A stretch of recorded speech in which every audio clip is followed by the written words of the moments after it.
Welcome to the Daily Plunge. We're in the book of Job, chapter 19. Right before this, in chapter 18, his buddy Bildad has gone out of his way to describe for Job what hell is like, because he says that's where you're going. If you are going to be condemned because you're a rotten sinner.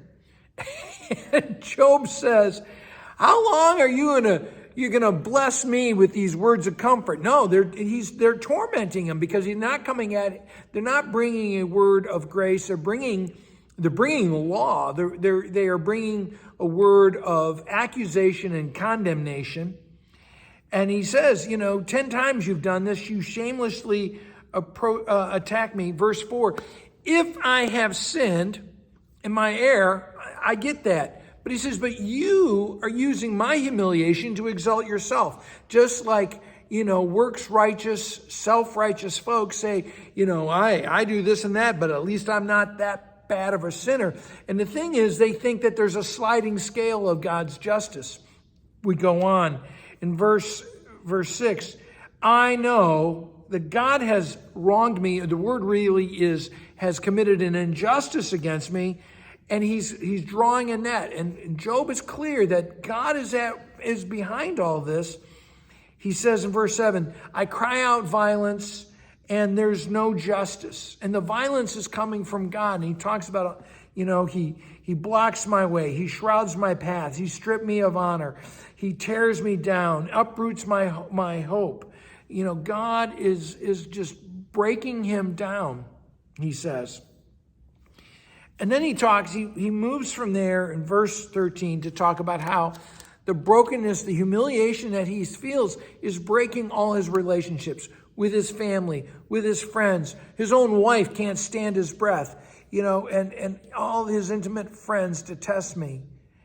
And we get down to verse 21, have pity on me. But they don't have pity or comfort for him. They detest him. They're attacking him. And he said, aren't you ever going to get enough of my flesh? When I die, are you going to, be satisfied? Probably not, it seems. Verse 22, oh, that my words were recorded. Job knows that he is speaking a word of faith and hope in the midst of crisis and humiliation. He's saying, this is the word, not the words of these religious, righteous condemners, but this word of hope in the midst of darkness. Job is saying that's what needs to be recorded. Then verse 25, I know that my Redeemer lives, my vindicator, my champion. And what's clear is that he knows that it's God, and that in the end, that God will stand on earth, that this God is going to come incarnate. And after my skin has been destroyed, after I have died, yet I will be raised up, and in my resurrection, I will see God. What an amazing word of hope Job has, even though he is near death, right? I will see him with my own eyes. Not some other, but it is the very God who is behind all this, that is the God who's going to redeem me. They are one and the same, because this is the God who has the ultimate power, is what Job is saying.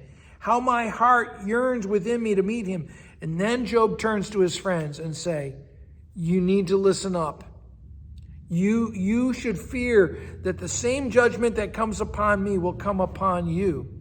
The law is just as much against me. This unpreached God is just as much against you as he is against me.